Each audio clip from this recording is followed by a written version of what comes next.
Have you ever looked through the features list of At Long Last ASAP?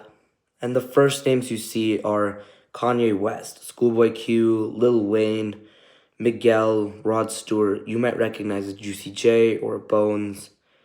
But if you look, the name that appears more than any of those guys is some random person named Joe Fox. And if you don't know who that is, let me tell you about one of the most impressive underdog stories in history. This is the story of how a homeless man became the biggest feature on one of the world's biggest albums. The story of Joe Fox.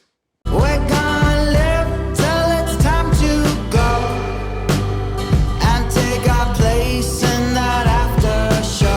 So the year is 2014, and Rocky is recording At Long Last ASAP, and he's currently in London. While waiting for an Uber, he's approached by a random busker. This man asks Rocky to buy one of his CDs, a request which Rocky denies. However, not completely, because what he says is, I don't want to buy your CD, play something. You have your guitar, you're right here, play something. And so he does. And what he played wowed Rocky so much that Rocky stopped him and said, come on, let's go.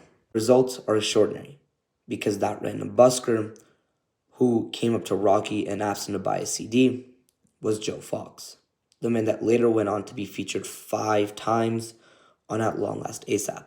The distinctive voice behind songs like Far Side, Jukebox Joins, and the opener Holy Ghost. And the man who showed to us that anything is possible. Even with a little bit of luck, and the right amount of talent, and the right amount of hard work, even the worst of situations can be overcome. So don't just know Joe Fox's story. Learn from it. Learn from the idea that this random homeless man, who simply had the courage to ask one of the largest artists in the world to buy a CD, could have enough talent, have enough opportunity, and have the sense of mind to take advantage to create a career off that one instance.